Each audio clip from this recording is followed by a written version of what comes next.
Namaste, Jai Bharat. Undia is a Gujarati dish made with possibly all kinds of vegetables put together. It's a kind of cocktail of vegetables, very tasty and people often like it. And again, this Maith Pirzada came out again with a half an hour video with such cocktail of many narratives. No, he speaks, he tries to say yes, this statistics, and jumbled up statistics and statistics cocktail. So that's why I suddenly thought of Undia, statistics Undia.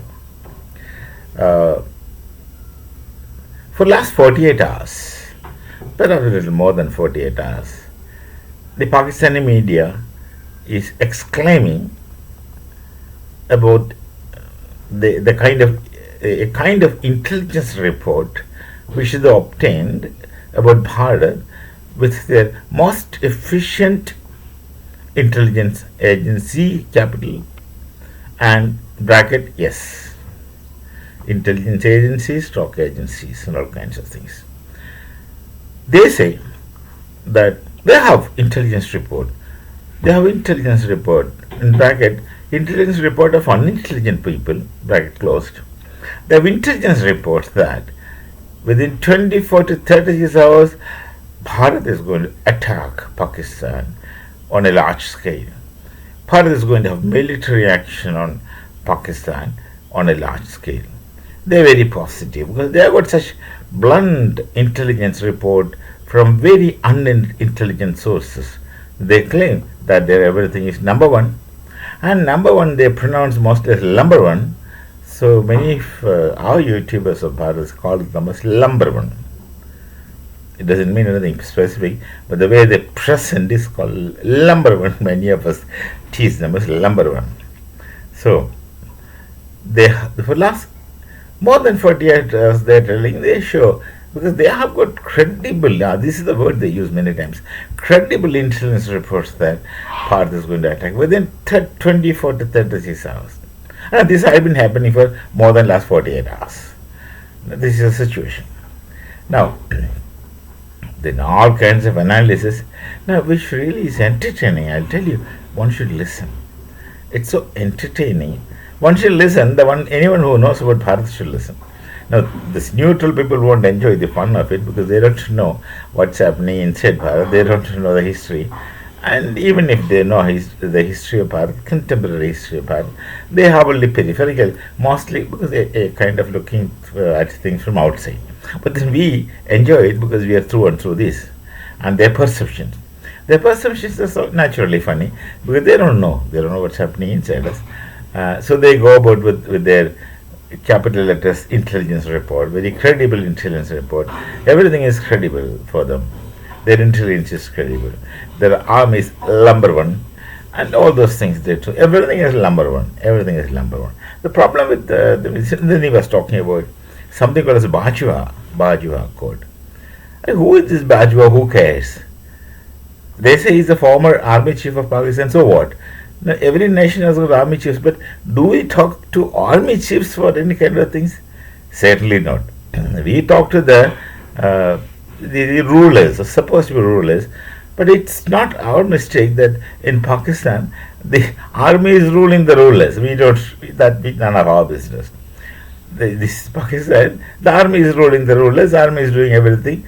That they have there, that's their own. So, but they don't expect us to talk to army fellows. Army chief may be big for them. He may be ruling your prime minister, president, and whose authorities, the ministers, the authority. But that's your point. Do you think the world is going to take it? No, certainly not. We don't care. So they said the Bajwa, now he's trying to project him as holier than thou man, Bajwa, and Bajwa has got some kind of agreement with whom? I don't know anything about our government's, any responsible official authority having any terms or discussions with Bajwa other than the flag meetings at all if they held something. But that's, the flag meetings are of a different level. Other than that, if they had anything, I have no idea. We don't talk to this. There's officers other than diplomats. Maybe why should we talk? We have nothing to do with the army. The problem with Pakistan is that they glorify army holier than thou manner. That's because after they found themselves separate, they borrowed the expression Pakistan from Rahmat Ali and made it Pakistan, which is supposed to literally mean the pure place or holy, pure kinds of space. And look what you have made of this so-called holy place. And you are so ambitious with the two nation theory. So many people, not just one person, two nation theories many people provided.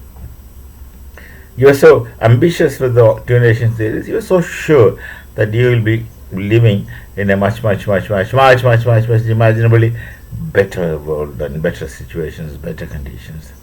But after so many years, the 78 years of separating from Bharat, we are blessed because you people have a population explosion capacity.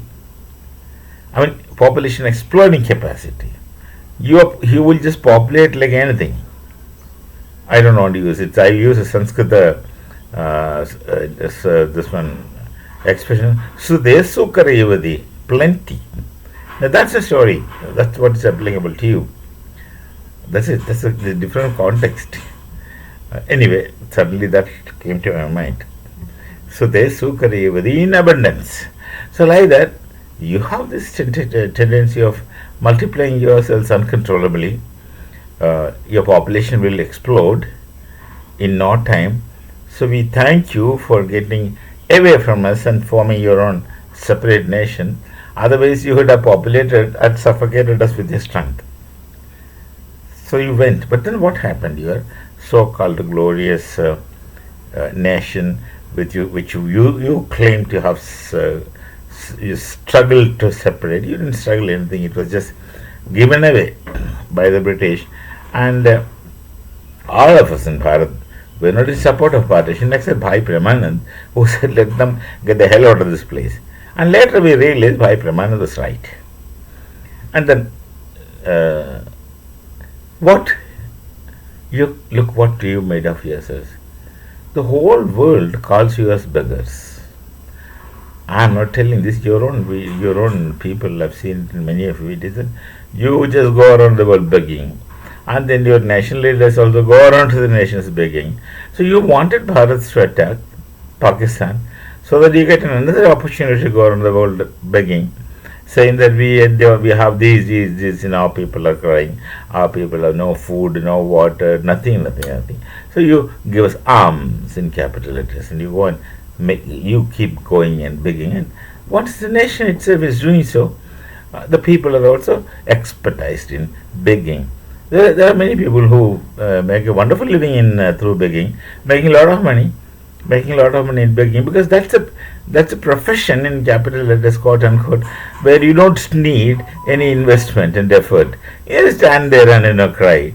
Only thing you have to just bury your self-respect, if any, to the center of their score. Such things. But then you don't care. So long as you get money, so long as you can show off, so long as you can talk Lahori, you don't care. So begging. Then he speaks of this army. The problem with you is that you separated from Bharat. And this I'm trying to be serious. You separated from Bharat, and then you constantly thought of that expression which you make in Pakistan is that Haskalelia Pakistan, Ladkalelenge Hindustan. This kind of murkhata, what we speak in Hindi, this kind of idiosyncrasy you had. Haskalelia Pakistan, we took Pakistan heartily laughing, now we'll fight and take Hindustan. That kind of premise which you planted in the minds of people, where you wanted to fight with Bharat. We never thought of fighting with anyone. Leave alone, we don't fight with anyone unnecessarily. Only thing, we retaliate. We don't go after fighting with people. The only thing, we just react and retaliate. And our reaction will be a little more tougher. But we react. That's only that. Nothing more, nothing less. So you wanted to fight. You, right from the day one, nurtured, produced hatred towards Bharat. So you always focused more on your army. You thought a strong army is going to do the trick. No, certainly not. Those days are gone. The military option days are gone. There are alternate options without killing people, without bloodshed. There are many alternative options. The people who are wise will find. I cannot know. I will not tell. Even if I know, do you think I'm going to speak it? I don't know. And even if I know, I'm not bothered. It's not my job right now. There are plenty of alternative options which people can do so other than military solution, military option. So why should you offer military option? But you only understand one, that's military option. That's how your society is lawless. So you give all importance to army. You glorify the army officers are someone superheroes. Hero is a Greek concept. Heroes are half god and half man, rather hybrid interaction between their gods and goddesses. They have Greeks, Hellenistic religion in the Hellenism, and they have the children forming from the union of God and human are called heroes. So you create heroes out of your army people, and they themselves think that they're the heroes, and they glorify themselves, and you glorify them, and they glorify themselves, and they get all kinds of facilities, and no one is asking them, no one is telling them what to do, and they amass wealth, and after the tenure in Pakistan army, just get out of that place. If they is a senior officer who's amassed sufficient money, he goes to a foreign nation and lives there comfortably. That's what has been the pattern that's going on. Everyone. That's the pattern. So you glorify the army, you give undue importance to army, and the army cannot function as through diplomacy. They don't know, and your society don't understand that. Your people still want heroes. Your people still want to fight. Your people think that fighting is everything. You do not know how to bring a person to his knees without fighting, without resorting to force. There is no argumentum ad baculum, as Aristotle envisaged in his Greek days. It's a logical fallacy. Argumentum ad baculum, forcing a person to do. Such things don't work anywhere. You just can't force people to do it. And even if you force people to do it, it's highly temporary. And that's not going to last. So this kind of attitude you have created in your society. And then right through your whole education policy, right from day one, you teach hatred. First you teach hatred. Then your own concocted history. And then your concocted hatred towards Bharat, neighbors, everything. Where will you land? Other than disintegrating within yourselves, you shall only disintegrate. There is no redemption for you, because divination theory was the biggest blunder which your ancestors made, except Jinnah. He was much more wiser. VICER, not WACR. He is much more wiser in the sense he didn't want a Pakistan. He wanted all the people to stay in Bharat and get reservations and special laws for these people because they stayed in Bharat. They did not go to. They didn't ask a separate nation. He was very smart because he was not a Punjabi. He was a Gujarati. He knew what to do. Gujaratis don't think with muscles. They don't think with your knees. Gujaratis, be careful. They know what they're doing. So the Undia story of Dr. Moise Pirzada is again a repetition of something which you wanted to prove, which you can't, and you're not talking to fools. You just say things. I don't know if some people, maybe your kind people, must be taking it as serious. If you don't take it as serious, for us it's amusement. We find them as very good entertainment. These days I don't watch movies because these videos are much more entertaining. It's in real life term as compared to movies. Your videos are more lively and entertaining. As far as entertainment is concerned, it's a real thing. I feel movies are only fiction, and some crooked people imagination many times. So, but this is something which is deliberately made spontaneous. So it's entertaining for us because we don't take them serious. We don't take any of the narratives serious. We don't take anything what you say as serious because you're not serious. You don't make any serious statements. Look at the Pakistani officials, the ministers. Such irresponsible statements they make about war. Such irresponsible statements they make about Bharat. Such irresponsible statements they make about our nation. And you think after a point no one will care. And you cross the point long back and we just don't care what you make. If Bharat wants to attack you, they will know how to do it. Those responsible will know how to do it, and whatever they do, the nation is with them. We don't want to know the details.